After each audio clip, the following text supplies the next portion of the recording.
Why America bought Alaska for just $7, $2 million. Imagine someone offered you a piece of land bigger than Texas, California, and Montana combined for just $7, $2 million. Today, it sounds like the deal of a lifetime, but in 1867, Americans thought it was a joke. Newspapers mocked it, politicians laughed at it, and people called it nothing but a frozen wasteland full of ice, snow, and polar bears. They even gave it a nickname, Seward's Folly. But over 150 years later, that worthless land turned into one of the most valuable regions on Earth. So how did America's most mocked purchase become one of its greatest decisions? Why Russia sold Alaska? Back then, Alaska belonged to the Russian Empire, but for Russia, it was a problem. It was far away, extremely cold, and very expensive to maintain. Supplying soldiers and settlements across the ocean was draining money. Then Russia lost the Crimean War. The defeat weakened its economy and made it fear another war with Britain. If that happened, Alaska would be impossible to defend. So Russia made a bold decision. Instead of losing it for free, they decided to sell it. America takes the risk.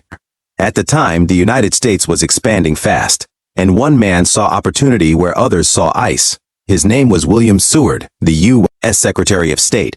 He believed Alaska could become a gateway to the Pacific and a strategic military location, but almost no one agreed with him. When the deal was announced, the reaction was brutal.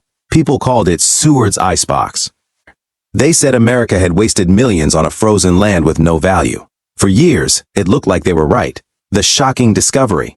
Then everything changed. Gold was discovered. Thousands rushed in during the gold rush. But that was just the beginning. Later came massive oil reserves, natural gas, copper, and some of the richest fishing waters in the world. Suddenly, Alaska wasn't useless at all.